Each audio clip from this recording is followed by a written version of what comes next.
Okay, so we wanted to start with reviewing one of the questions from yesterday. We heard a little bit about your father and his accident. If you feel comfortable and would like to talk a little more about that, we're curious to know how old he was and the exact situation. Well, it was a very traumatic time in my life, of course. He had gone to Israel for a year, and he went to an ulpan. You know what an ulpan is, where you learn Hebrew? And he was bound and determined. He wanted to learn. He was a scholar. He was really a scholar, Jewish scholar.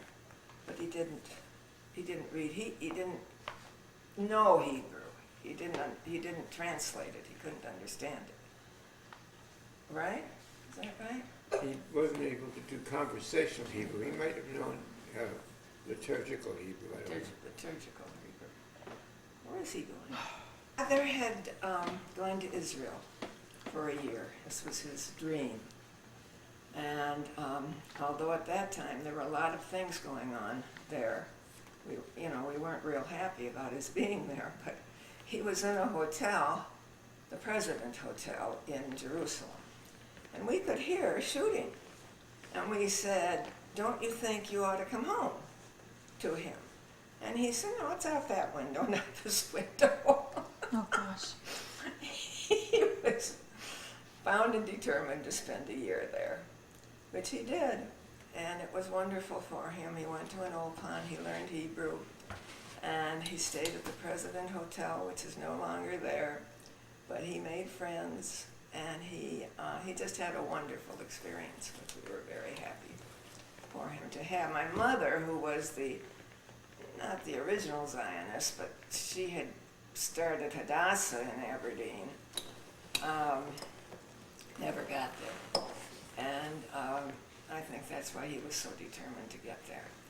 In any case, when he came home after being gone for such a long time, I think it was really a year, his brother, Noah, who was Tom's father, picked him up. Ronald took him to Berlin, Wisconsin, which was part way to Stevens Point, and then Uncle Noah came there to pick up my dad. And as luck would have it, they were hit by a truck. And we hope it was instantly. We never really knew. It was.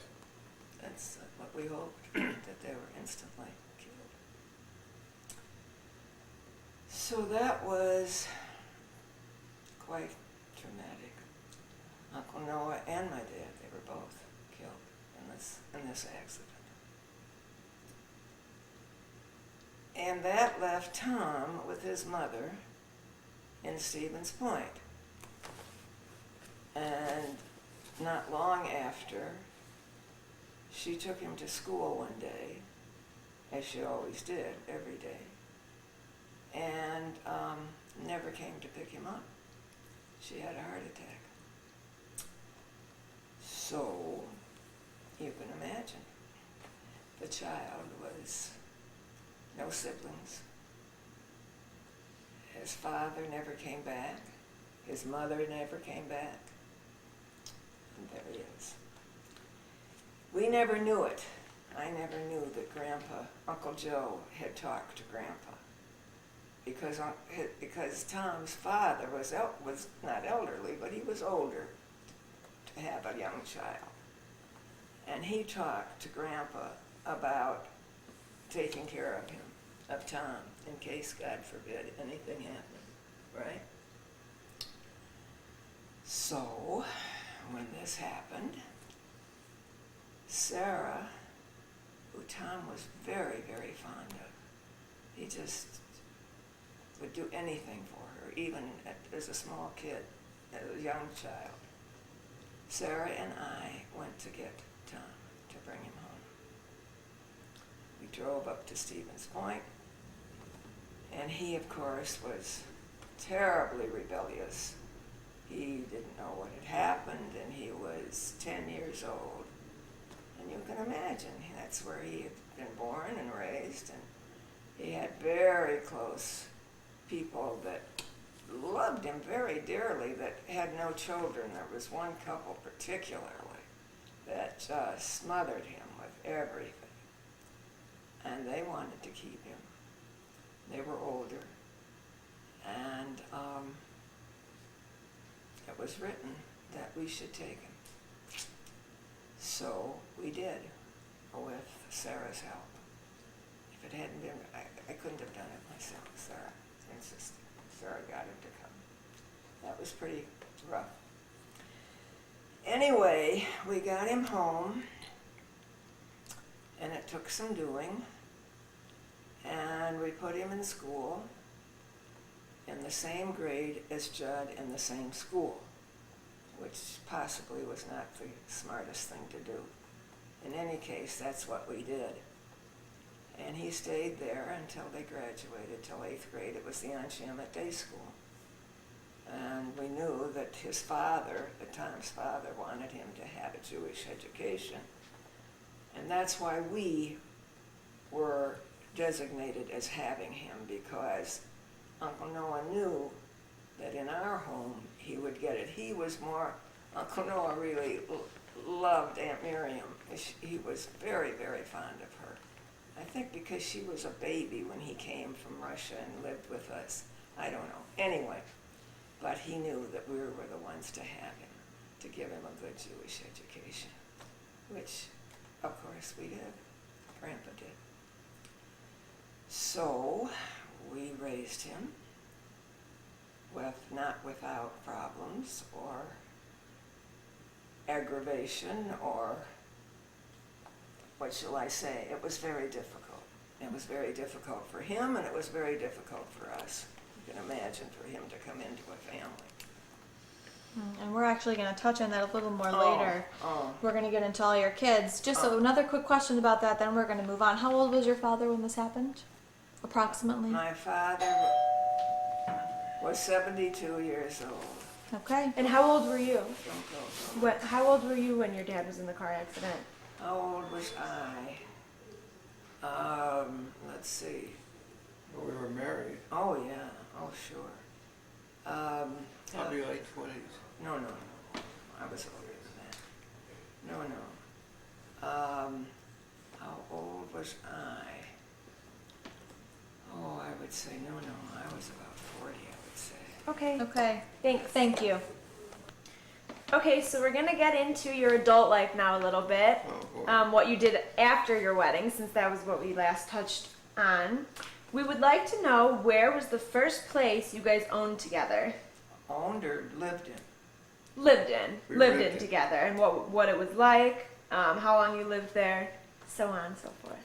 Well, the first, are you ready now? Yeah? Okay, the first place was right off of Diversey. It was the apartment owned by the parents of a friend of Mom's, Grandma's. We would stay there just a few weeks. And then we moved to on Lakeshore Drive, there was a building, 3330 Lakeshore Drive, which had been, it's a rather narrow building. There was only 8 apartments in the whole building. And it was broken up into about 60-some apartments because they needed for the war workers and other people. And we rented one of those on the 4th floor. It was one room and a bathroom. I'm not sure which was bigger, the bathroom or the room. But it was just, the room was big enough. It had a bed in it, had a little kitchen off to the side, and this big bathroom. And that was our apartment. We had company come. People would sit on the edge of the bed and they'd be facing each other because there were no chairs to face. They each sat on the edge of the bed and conversed over their back. We stayed there for a few years. Huh? Yeah. Then we rented an apartment on Balmoral. That was that was when Sharon was born. Every time a child was born, we'd move to someplace bigger.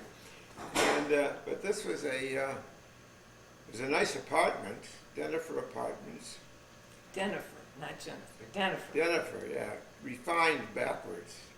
The owner was a little peculiar. He took the word refined and spelled it backwards. That was the name of the building. Anyway, we lived there. It had a bedroom, which we gave to Sharon, and Mom and I slept in the dining room. And from there, we wanted to move to a home in the suburbs. But we didn't know anything about living in a home. We had always lived in apartments. We decided we'd rent a home first to see what we liked about it. We did on St. Louis, and we stayed there a couple of years. It was a small home, 2-story, and that's where Sarah was born, I believe. And we stayed there. From there, we built our own home in Lincolnwood. That was a very, well, Mom didn't care much for the architect, but I thought he was great. He was great. And he made this all cypress wood and brick building inside and out. Beautiful. And we lived there for 20-some years. Till your father was born. He was born and raised there. But he had his own room. He had the basement, yeah. No, he had a room Right. upstairs. Remember, we made a bedroom Yeah, for him yeah, upstairs, and he moved into the basement because he wanted his own privacy. When Tom came. And Tom had his own room there, and the girls had their room. They went shared one the room, room. yeah. Sharon and Sarah shared a room. Downstairs had a really nice living area with no doors between any of the rooms downstairs, so you could use it any way you wanted. The lighting determined the size of the room. So on Pesach, we could have a big Seder running all through the house. And we lived there for a long time. Then we moved to Winnetka. We rented a house, which was really a really nice. We bought a house. It was really a nice house. It was a Better Homes and Gardens house. And we lived there for about 14 years. More than that, probably. And then your dad built this place for us. And Jennifer claims we moved because we wanted to enlarge an area. And in order to do it, we would have had to take down a tree. It was a very beautiful tree. And she was right, we really didn't want to do that. Anyway, so we found, I'm sorry for interrupting you. I didn't remember about the tree. You probably didn't. You I probably probably didn't even know about the tree. I was so busy. But Mom and a friend of hers from high school were walking down Valley Low Lane and spotted this place as being for sale. The only house in the street that was for sale. And it was a terrible house. I mean, the people who lived here had absolutely no taste. It was just terrible. But your dad came, he gutted the whole thing, and rebuilt this house the way it is now. And we've lived here ever since. This is a beautiful house with a nice view. I didn't know that Grandma liked water, but that she walked by, she said, I always wanted to live by the water. And here was water. So we moved. I chose the first house that we built, the Humrick house. After that, because Grandma was so upset with it, I said to her, from now on you choose the houses and you can have whatever you want. She did. He never thought I would do it. He never thought I would. I did, whatever, I wanted to say that. Well, let's not argue about it now, but anyway. Anyway, what she said, your dad would come with an he'd come to me and say, Mom really likes this place in Winnetka. And I said, well, let's take it. And we did. And then we built this house, and we've been living here ever since. Great. So what have some of your typical household chores been throughout the years? Cooking, cleaning, so on and so forth. Grandpa's got a lot of them. Well, I do a lot of it now. But when I was working, Grandma did it. But when I stopped working and retired, I decided it was good exercise, and also You decided, and I decided it was time for you to pitch in. So every night I prepare breakfast for her the next morning. I clean these tabletops and I sweep. Clean I up do the all sorts kitchen. of things. You don't have to go into detail. You clean up the kitchen every night. Right, I clean up the kitchen. And it's I'm wonderful. told that it looks nice every morning. It's just wonderful. You can imagine coming into a clean kitchen in the morning. When you left it, it was a mess the night before. So that's what I do, that's my job. But he really enjoys it. It's not a chore, I Wow. don't think. It's cost me about $50 so far, but I'm not gonna. Why? What are you I talking can be reading at night instead of doing it. But What's that I'm got glad to do- do it. I'm also gets good exercise. What's that got to do with what? Well, if I weren't doing that, I'd be sitting reading. And how do you figure $50? I don't know. What's $50 got to do Books, with it? not Books. bucks. Oh, I thought you said bucks. I got it, Grandpa. I thought- Couldn't imagine Why would I what- say $50? What you're talking That's what I about? thought too. I couldn't figure out what you're talking about. I'm Oh. not Yes, understood that I thing. understand. That was a terrible thing to do to him. No, it wasn't. To stop I him enjoyed from it. reading. I'm doing it. I still enjoy it. Yeah. And I like doing it for you. And for But to stop him from reading is a terrible thing. Okay, so yesterday we touched a little bit on college and where you went, but we'd like more detail. Where you went, if you went to multiple places, how long were you there for, your major, some of the people you met there, so on and so forth. Anything you can remember about college. You want to take it first? Okay, mine is shorter. I think I said, didn't I say something about being the baby and their money running out and so on? Yeah, we probably did get a Yeah, lot of it, but if there was anything because- else, perhaps we left out. My siblings, God bless them, all have very fine educations. They went to Harvard and Goucher and Northwestern and all those places. And they all got good educations. By the time I came, as I said, I hate to keep on complaining or saying that I was, neglected or whatever, but the truth is that I was the baby and the money did run out. I mean, there wasn't any, or very little, and I worked, as I told you about on Saturdays and so on. Finally, I went to Mundelein for 2 years, which is a Catholic college here in Chicago. And then I went to Wisconsin, Madison, to the University of Wisconsin. And that was great, but that was only for 1 semester. Did any of the people you A year? I don't know. A The year. whole year. Yeah, okay, excuse me. did any of the people you met at either of those places have a significant impact on you, or anybody you still keep in touch with? Yes, they did have a significant influence on me. One of them was a boyfriend that I had quite a relationship with.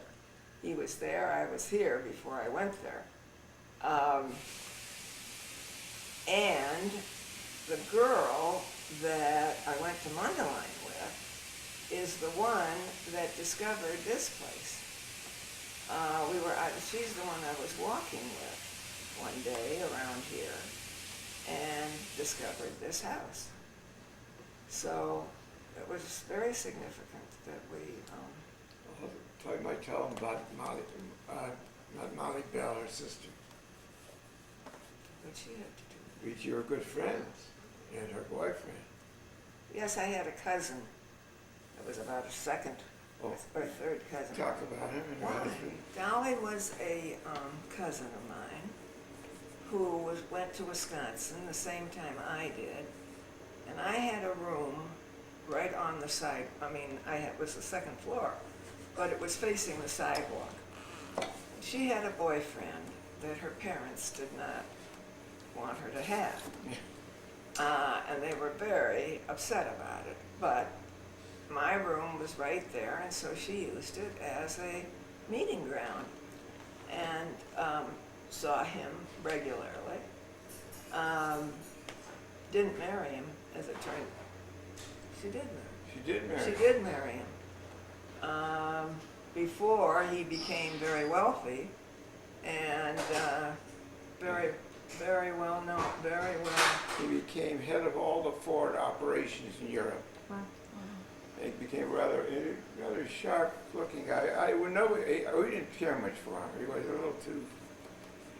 But he was successful, and finally they divorced. And Dolly was an artist who painted pictures, and was quite good at it, I think. I'm not quite sure what this has to do with us, but if it's colorful or if it's something that. You were friendly with him all through this, and you sort of steered her through many of her problems. Okay. All right, well, Graham, we wanted to ask you more about school. We wanted to know what you majored in, what you studied. Didn't I talk about that yesterday? No. Communication or something? Speech. Speech was my thing. I really wanted, and that was, at that time, I still think I could have, if I'd finished, I could have been on the radio or on TV. It was the beginning of speech work. I mean, there weren't a lot of people in it, and I loved it. And I was told I have a good voice, and I enunciate clearly, and my diction is good, and so on. So I would have liked to have done that. But lo and behold, there was a factor that came into my life, namely Grandpa, who didn't think I needed to do that, or anything as far as that was concerned, right? Raise a family. Oh, well, he didn't talk about that. He just said I didn't need a career because he wanted to get married. So that's what we ended up doing. So, Graham, did you have any jobs? Did you have any job? No, Graham, you. Oh, excuse me. I thought you said Grandpa. Oh, sorry. I'm sorry. Did I have a job when we got married? Mm-hmm. No, I was going to school. Got it. I was going to school. Okay, then we're Later gonna... on, Grandma came to work with me. Oh. Great work. Okay, Grandpa, we want to hear a little bit more about your college experience. So if you could tell us a little bit more about Northwestern and what you studied there and just anything you can remember about it. When I graduated high school, well, after I graduated high school, I went to Northwestern, and I stayed at Northwestern all through my college career. My original major was economics, and I went through it all, came within 4 courses of graduating. All 4 courses were in statistics.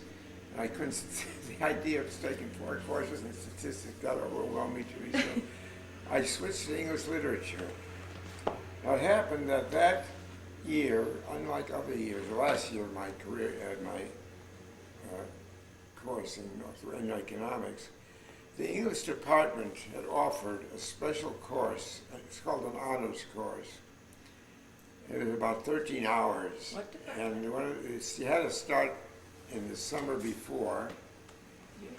And one of the smaller parts was you had to read 20 Shakespeare plays, and from then on it was a wonderful course. Anyway, I did well in it. And when I got so tired of economics, I switched to that and extended my graduation, of course. Another few years. And in the meantime, I had to go to work to help my dad out because I think I mentioned yesterday, the man who was running our plant died suddenly, and he needed someone to work inside.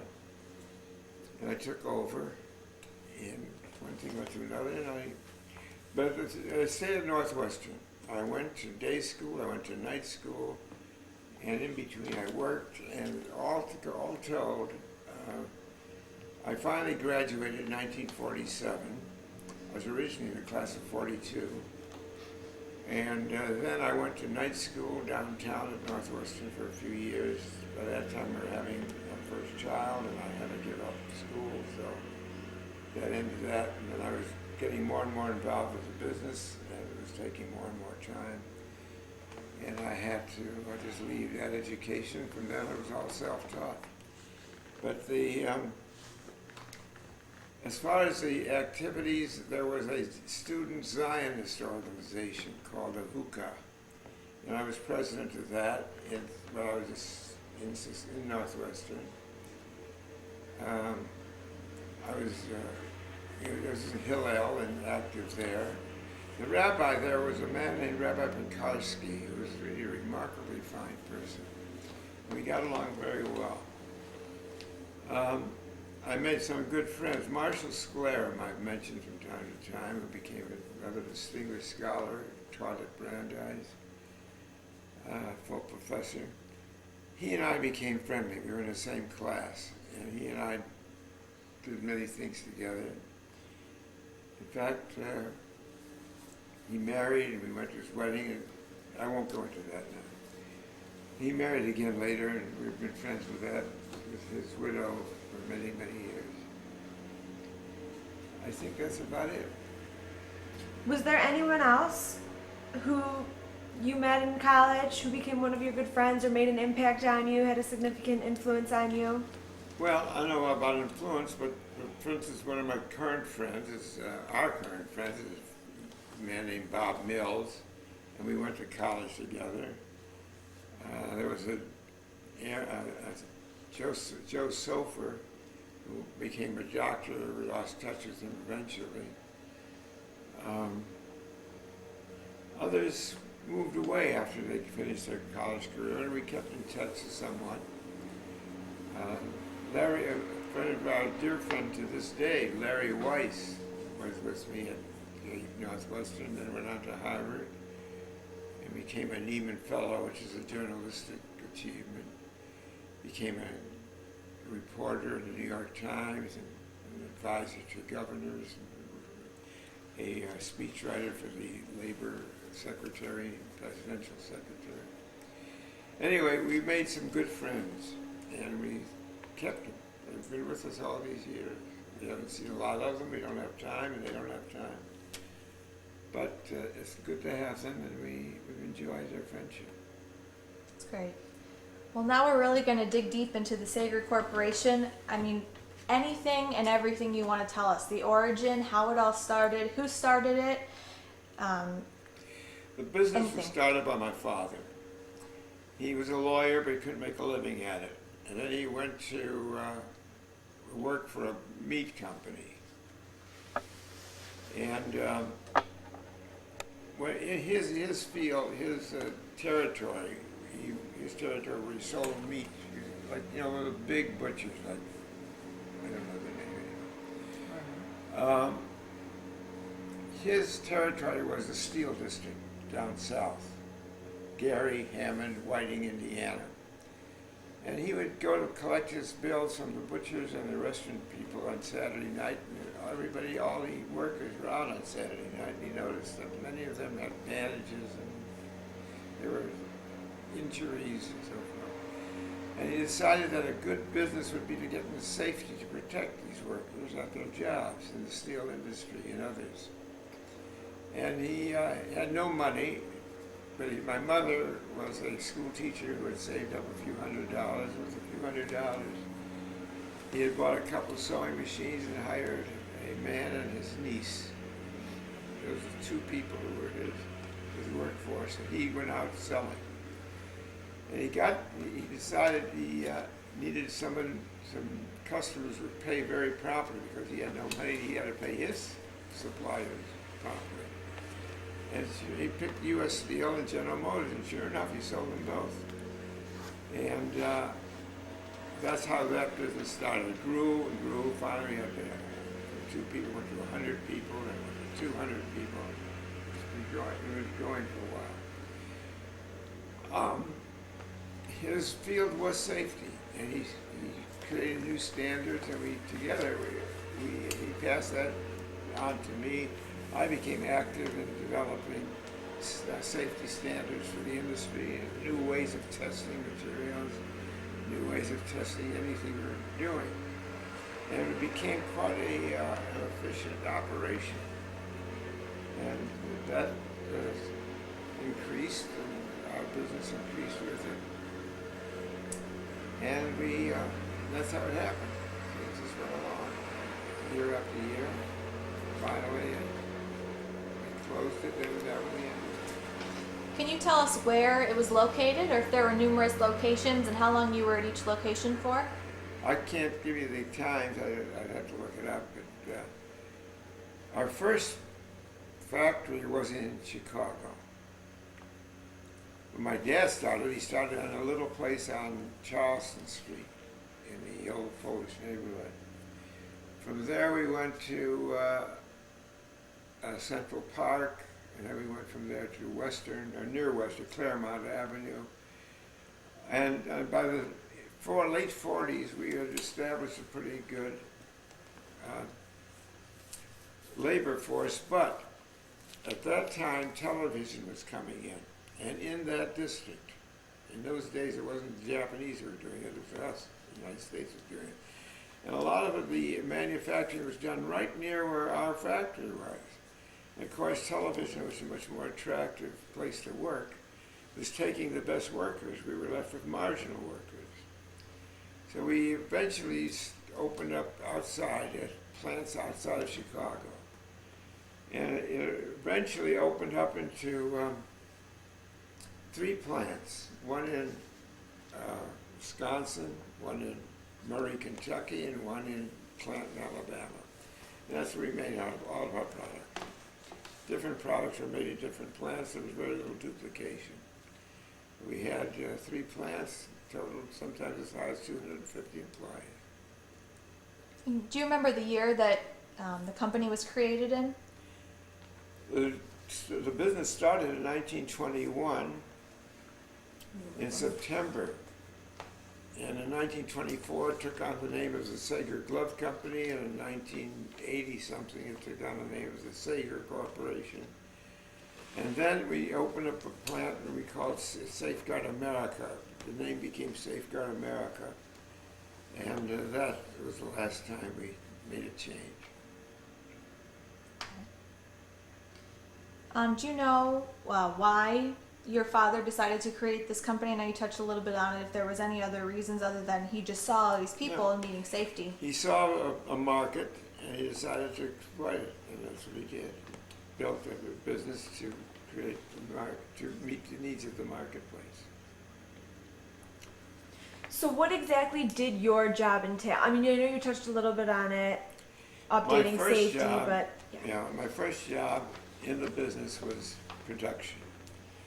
I sort of ran the production, and then I became interested in sales, and then my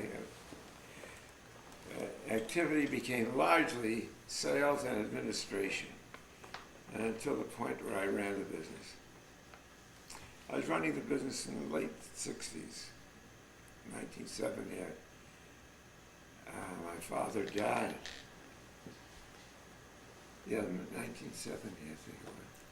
By that time, I was running the business, and we went from there. Okay.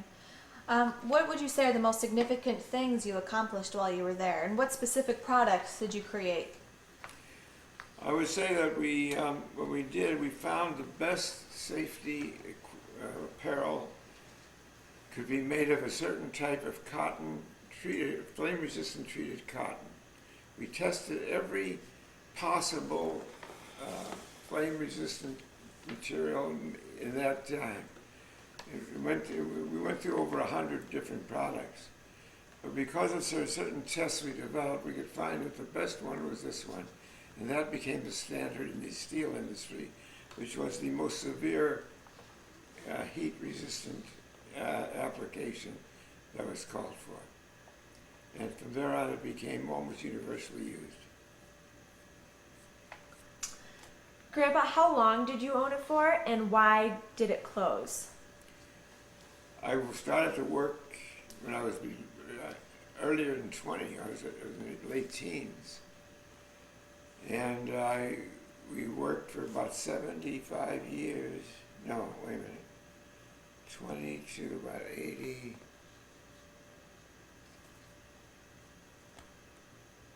About 75 years, and then we just closed. It became, the whole market changed. And all the steel and other rust, they call it the rust industries, moved overseas or became diminished, and we just closed up. Did you face any struggles while you were working at the business? Any what? Any struggles? Struggles? Mm-hmm. Competitors. Yeah, but we managed to beat them if we could. Mm-hmm. And it was a highly competitive business, but we did all right. And do you think, what impact do you think you had on not only the world with what you created, but how about the people you worked with? Anybody that you either directly or indirectly influenced by doing this for a living? Well, after when we opened up out of Chicago, my office was in Chicago, and I couldn't really do anything with people who were hundreds of miles away. I just would go to visit the plants once in a while. But I had an assistant whose job was production, and he was sort of took care of the labor market. Good. Anything else you want us to know about the company? Anything you feel we didn't ask you or that you want to include? No, I don't think so. Do you think of anything there? It's up to you. I don't think so. I think that's about it. Okay, then that pretty much wraps that up. Good. Okay, we're going to start this next section about your family. The first question we want to ask to Grandma is, how old were you when you gave birth to Sharon? And we want to hear her full name and if there was any significance behind that name. Yes, I was young. I was young when we were married. I was 21. I was 23 when Sharon was born. Pretty young. There is significance to her name. She was named after my grandfather, Shmaryahu. Shmaryahu. Sharon Ray.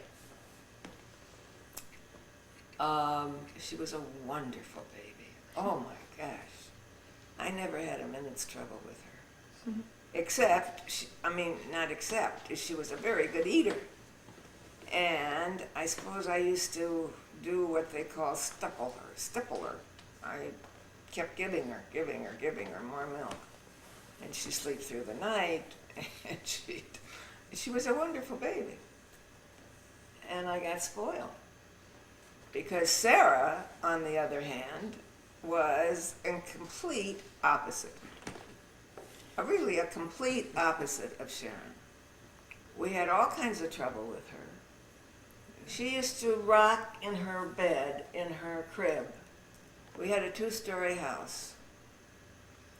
And we could hear her rocking. And I wanted to go to her. And Grandpa wouldn't let me. So we listened to this rocking and rocking. I was wrong, by the way. Yeah, he was wrong. Now he says he was wrong. It was awful. By the hour, she would just keep rocking in her crib and crying, and he wouldn't let me go to her. That's why she's the way she is today. Impossible. You know she's impossible.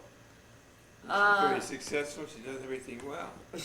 I'm not saying that. I'm just saying she's impossible, which is true. Yeah. So there was a complete difference between the two of them. And then your father came along, and he was a good baby. He was, I don't remember having any trouble with him. Cute kid. Yeah, and his sisters adored him, Mhm. of course. Can you also state Sarah's full name and Judd's full name? Sarah's full name is Sarah Jean Sager, and Judd's full name is Judd Benjamin. Judd Benjamin Sager. Yehuda Binyamin was his Hebrew name. Sarah Chaya was her name. Sharon Arachel was her name. Can both of you tell us what it was like to be a first-time parent and how it changed with each of the children that came after? Well, let's see. Of course, we thought Sharon was beautiful. And We learned, thought so. huh? We thought so. I said we thought And so. nobody else did. And later we found out that nobody else did. And we were just crushed. I mean, she was our first child, and we thought she was just, She was a cutie pie. you know, just wonderful. And later we found out that she wasn't so cute. But she was, we loved her dearly, of course. She was a wonderful child. We lived in a one-bedroom apartment on Balmoral. And Grandpa, I think, alluded to that some. She had the bedroom, and we had the dining room. And it was a little difficult. I mean, it wasn't the best we'd hoped for. But that didn't last too long. And then we rented a house, and Sarah was born, and finally, your father. And we heard the significance behind Sharon's name. Was there any significance behind the names you chose for Sarah or Judd? Sarah was named after my mother. And that's what all the Sarahs are named. Sarah Herson. And is there another Sarah? I don't know. Anyway, they were named after my mother. I was pregnant with Sarah, our Sarah, when my mother died. It was just awful. And we went to Sioux City for burial, and it was so hot. It was so hot. That whole summer was so hot. She wasn't born until August 28th. That was a terrible summer. And that's who she was named for. My mother, I don't know where we got Jean, Sarah Jean. It was just to go with Sarah, I guess. But Sarah was the name of, that's why she was named for my mother, because she had just died before my mother died, before Sarah was born.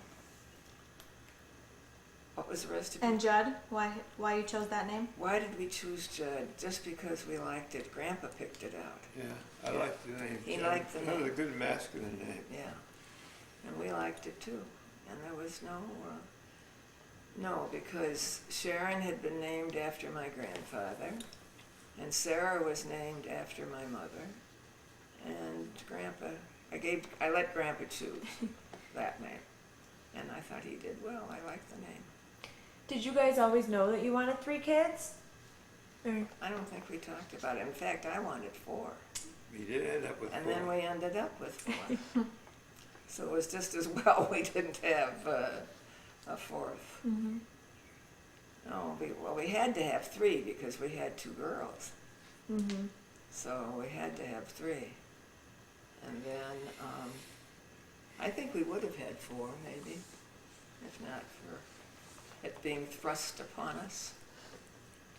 Can you tell us some of the characteristics of each of the 3 kids and just about them growing up, if they got along, who fought, etc.? Our children never fought. They were so good. They never fought. We wish. No, we don't. Judd wasn't so good.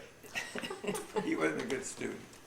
He wasn't a good we student. warned I was president of I was chairman of the board, and we were good friends with the director of the school. We said, Bianchiama Day School. Judd is not like his 2 sisters.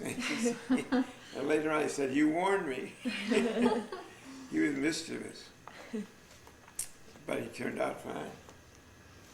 He gave the principal of the day school a rough time.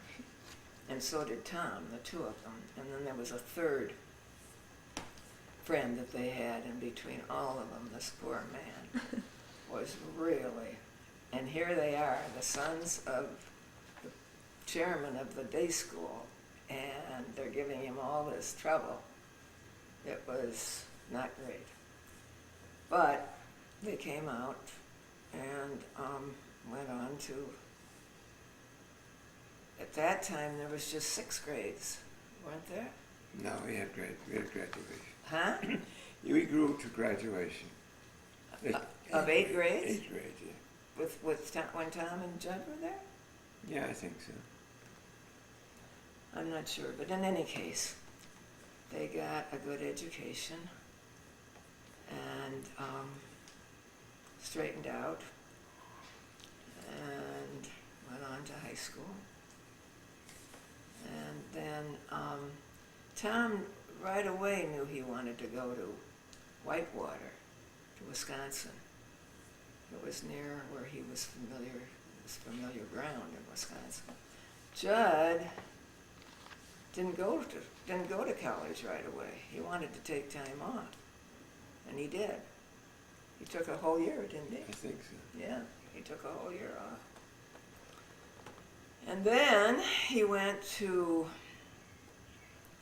BU, Champaign, Wisconsin. I think he went back to Champaign and graduated from there, Yeah, I graduated Illinois. Illinois. Tom, Just went to Whitewater, I think so. University of Wisconsin. What about Sarah and Sharon? Can you tell us more about them as children? Oh, yes. Sarah made up her mind she was going to go wherever she wanted. Vassar, Goucher, Wellesley. what Brown. Brown, the top girl. They were mostly girls' school at that time. It was after she graduated that they were co-ed. And Mount Holyoke. They were mostly girls, and she was going to go to the top, whichever one she wanted. And she had a choice. She did. She studied, oh my God. We used to beg her to stop. She'd hold herself. We just, Huh? Yes, we did. it didn't affect her that much. She just was a really good, she's great. She still is a great student. And she was determined, and she saw to it that she had a choice of schools, and she decided which one she wanted, and she did a great job. I went with her to visit all of the schools in the East, just the two of us. Grandma couldn't go. We went to Wellesley, we went to Barnard, we went to all the top schools that were hard to get into, Brown University. One of them, Wellesley, just started to talk about giving her early entry. With her mission. And I said, that sounds good. And that's what she kicked me under the table to keep me quiet so I wouldn't say anything more. Because she And didn't then want because she had decided on Brown. And we went through all this other rigmarole in order to get to Brown. We went to Brown, and she had a wonderful time. 3 years, she went 3 years. That was a girls' school then. Well, It wasn't the co-ed. classes weren't. The Pembroke, was Pembroke? Pembroke was a girls' school too, wasn't it? That was the girls' school, but the classes were Brown.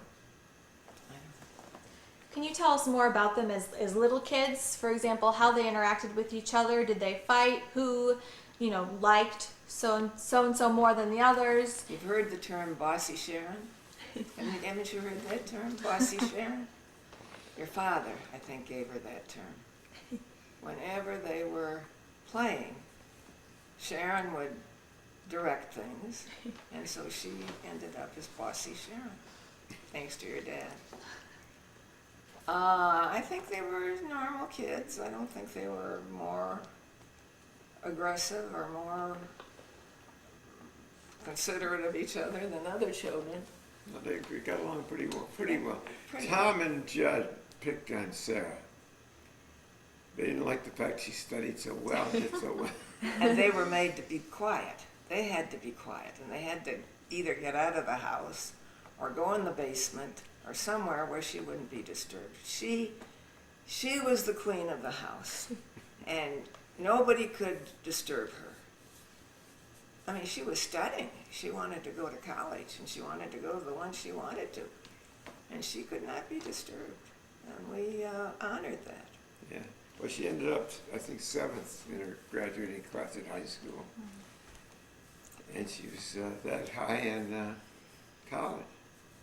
She did a good job. Yeah. Do you have any particular memories or stories of raising kids? Anything funny or? Anything that stands out? They were a handful, that's for sure. Judd was really a cute kid, really a good-looking kid. And he used to march around. I used to take them all to an ice cream stand. Dairy Queen, something like that. Something like that. We He all was the piled only in the car father and in- take them to the ice cream place, they all order ice cream. Right? in the neighborhood that would take the And I children would for teach ice them to walk across the street looking each way. And everybody else in the whole neighborhood gotten back to us and was doing the same thing we were, crossing the street looking each way, the whole big crowd. Our house was, I must tell you this is important, our house was the center for all the kids in the neighborhood. Nobody else would welcome our kids the way we welcomed their kids. And Grandma was there supervising and keeping them all in line, but they came to our house. We were the block parents. I don't think we did anything with anybody else, did we? We didn't what? We didn't, none of the other parents did what we did. Not really. Everywhere we went, we had this big bunch of kids. Well, they all went with you for ice cream. Huh? They all went with you for ice cream. Yeah, we all went to ice cream every night. There was I don't know, was that a Dairy Queen? Sort of. Sort of. It was just a few blocks from the house. And away they went every night. What kind of activities were each of the kids involved in growing up? You can They start all with- went to Hebrew school after they went to, No, the girls went to day school, no Yeah. Hebrew school, and so did Jen. right, scratch that. Yeah, nobody went to Scratch Hebrew that. school, they all went to day school. Right, that's right. And the day school, the first one that went to the day school was Sharon. And at that time we lived in what was called Budlong Woods. I don't know if you know where that was. But that was quite a ways from Aunt Shaman. And they didn't have a bus. So we had to provide the transportation. So we hired a limousine. And it was the cutest thing to see them pull up this big limousine and this little child gets in. And then by the time they came back at noon, she first went for half day, you could hardly see her. She was way down, half asleep, this little child in this great big limousine. That was the cutest thing in the world.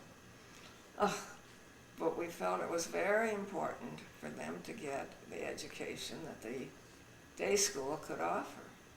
And so we sent her and then the others. And I think they did get a good education. How did each of them take to going to school? Did any of them like or dislike it more than others? And then we talked about some activities they did growing up. How about activities they participated in school? Well, Sarah took part in all the musical productions, and she did very well in them. Sharon also did that sort of thing, didn't she? A little, but not as much as Sarah. Yeah, Sarah did it. With her voice, everybody liked to hear. And they used to Judd put on didn't. I a don't think musical Judd every did. year. Huh? They put on a musical every year, or something, a cantata or something, in the day school. Yeah. Sarah, Yeah, but not to Judd. not Judd. But he became interested in performing himself with guitar and so forth. And he had groups. I would take them around to different places where they were invited to play. There really wasn't a sport program at the day school. They didn't have the instruction, they didn't have the equipment, they didn't have the area. That was the biggest fault of the day school. They had no sports. Now they Fine. do. Huh? Later they did, but not then. No. And later when they did, it was when Judd claimed he got hurt. And that's what's affected his back. And we never took it real seriously, which we should have. We took it seriously. There wasn't much we could do. Those days, it wasn't like it is. You know, everybody was suing everybody these days. That wasn't what happened. We took him to Boston to see. Yeah. We saw a specialist there. Massachusetts Institute, the major hospital in Boston is very good on that. So did you guys have any traditions growing up? Family dinners? Were there any required events that your kids had to be at either every day, every week? Friday night. Everybody was there Friday night. When there were special school things like proms, they were excused, of course. But normally we had our family together on Friday night. Any other times? Probably not. Well, I wasn't always home, and that was probably the only time we really had anything. And then there was a large enough variance in age so that by the time Judd, it was almost a time for Sharon to leave for college, wasn't it? How many years are there between? When Tom came, Sharon had just left for college for the first time. Yeah. And that was a blow to Sharon, that she's being She thought she had been replaced. and it wasn't right. But nothing we could do about it. She took it very hard, and then later they became closer than any of the others. She and Tom were closer than the others. But in the beginning she was, well, we made a very terrible mistake. We didn't tell her. We had, Aunt Miriam was out there near where she was going to school, Sharon. And Aunt Miriam told her for us, which we had asked her to do, but that wasn't right. We should have told him ourselves. And, or told her ourselves. That was a bad thing to do. There she is, away from home at school, and this child comes to be with us after she's gone. That was so dumb on our part. We just didn't even think clearly. Like we were so. Well, it was so new to us, we didn't know exactly what to do. Here we had this new child, and it took some real adjusting and some real working through. Did you go on any vacations as a family? We did with our children. Yeah. What? We went to. Didn't we go to Washington? Oh, once? vacations? Yeah, we Vacation. went to various places. We went to Washington. Where else did we go? Well, we went to the Northwest. You know, Right, and Mark. Well, they were, but Mark They was. were grown by They were that time. grown because Mark did the driving. We used to go. We went different places. We went to Mackinac Island with Sharon, That's a wonderful and place. I don't know, there are all sorts of places we went together. Well, Any that stand out? Any other ones? I don't know. in the West, we went to some. We had some very nice trips up there. We went from the top to the bottom. We went from Portland down. Mark did all the driving. He was a very. Sharon didn't want me to drive. No, Sharon would. When Sharon would come in from Cleveland, flying in from Cleveland, we'd go to pick her up, and Grandpa would be driving, and she'd make Grandpa move so she could drive. She never let him drive. Bossy Sharon. Bossy Sharon. Bossy Sharon. So then did you guys usually drive to most of your vacation spots? Did you ever fly, take a train? Yeah, we flew and picked up and then rented a car. Train, Grandpa wouldn't go near. He didn't like trains. I loved them. Grandpa didn't like trains. He didn't want anything to do with them. And his father didn't like him to fly. He didn't want him to fly. He almost prohibited him, right? Yeah. He did prohibit you, but it And didn't. it didn't do any good Didn't because make I any- wasn't going to take any more trains after Baltimore in the summertime. Every time we went on a train, something happened. Yeah. It was just like it was planned against me. Because I insisted on the trains, and Grandpa said, no, he's not going to do it. And then finally and every time something happened. We were delayed, or the air conditioning went off, or they ran out of food, or whatever it was, there was always something. So going a little bit back to their mischievous days, how exactly did you used to punish them? Do they have timeouts? Anything you used to do to We punish never them? spanked them. Huh? We never spanked Never. them. Never. Never raised our hands against our children. We never did much of any discipline. We didn't need to discipline. They listened when we talked to them, and they did what we asked them. They were good kids. We didn't ask anything unreasonable. Never spanked. Never spanked them. Anything like that. So, what would you say, some of your favorite times as a family? Anything that stands out? You guys all doing something together that really stands out in your mind? That's a tough I one. think so. I don't know. I can't think of specifics, but When they want specifics, you got to give them specifics. Specifics. yeah. Yeah. But we all were together. Yeah, but what were the better times than others? I suppose. I don't know. There were automobile trips where you had made sandwiches, and the minute you got in the car to go, Chad wanted to eat. It wasn't sandwiches. It was cold chicken. Oh. Oh, we no sooner got down the driveway, and Judd would open up the food, and the chicken was gone. Oh, God, no matter how much I made. No, it wasn't really sandwiches. We went places. Where? Where did we go? I don't know, but we did go places. I remember we used to like to get snacks late at night, ice cream sodas. Yeah, but that wasn't if we went someplace out of town. Yeah. Yeah, I don't remember where we were. Eventually, Judd and Tom went to camp. Before they went, Sharon went. Sarah went later too. I don't Sharon, remember. of course, went first. What camp? I don't remember. Maccabee was the boy. Were the boys at Maccabee? Yeah, that's Tom. That was Tom. Not Judd, just Tom. Didn't Judd go with him? No. I don't think so. Judd went somewhere else. But the girls went.